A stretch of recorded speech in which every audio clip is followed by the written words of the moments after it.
Helen Aura, NTV. Let's take you to Parliament now. And Cooperatives and MSMEs Cabinet Secretary Wycliffe Oparanya has openly lamented of what he has described as severe budgetary constraints affecting the operations of his office. Then he is forced to depend on his principal secretaries for basic facilitation during official duties.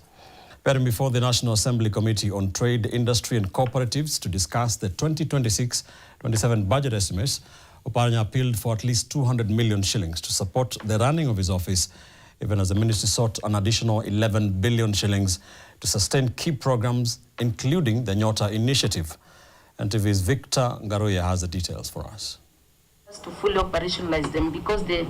In a rare admission, Cooperatives and MSMEs Cabinet Secretary Wycliffe Oparanya laid bare the financial struggles facing his ministry as he appeared before the National Assembly Committee on Trade, Industry and Cooperatives during deliberations on the 2026-27 financial year budget estimates. CS, would you... The CS lamented that inadequate allocations had crippled operations in his office. I don't know if my office is recognized as one of the offices of CS in this government or is not. When I go out, I'm stuck out there. There's no fuel. I have to call any of them. Because they are accounting officers, they're always signing for themselves. So I don't want to continue.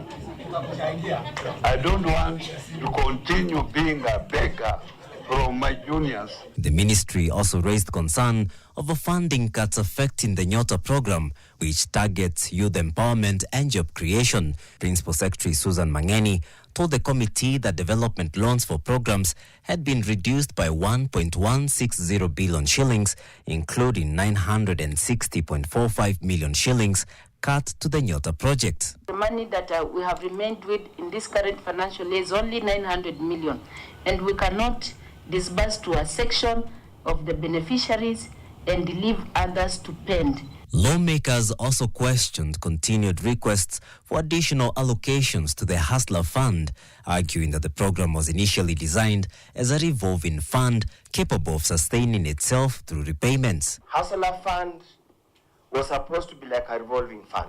We put seed capital, it is borrowed, it is repaid, whether with interest or no interest. In that event, then, it becomes a revolving fund. We do not need any further funding. But the ministry defended the request, saying millions of Kenyans continue to rely on the facility, with many borrowers now seeking enhanced loan limits. The ministry is now seeking 5 billion shillings for the Hustler Fund, saying demand for the facility has continued to rise among small-scale traders across the country. Last year, we had no allocation. There's too much demand on this. People now have to wait for 1 or 2 days to be given their request. At the same time, the State Department for MSMEs has requested 500 million shillings under the Uwezo Fund to roll out a women empowerment program modeled around the Nyota initiative. The program will be implemented at the ward level and is expected to provide between 10,000 and 20,000 shillings to women already engaged in small businesses, targeting at least 50,000 beneficiaries nationwide. Victor Ngaruya, NTV.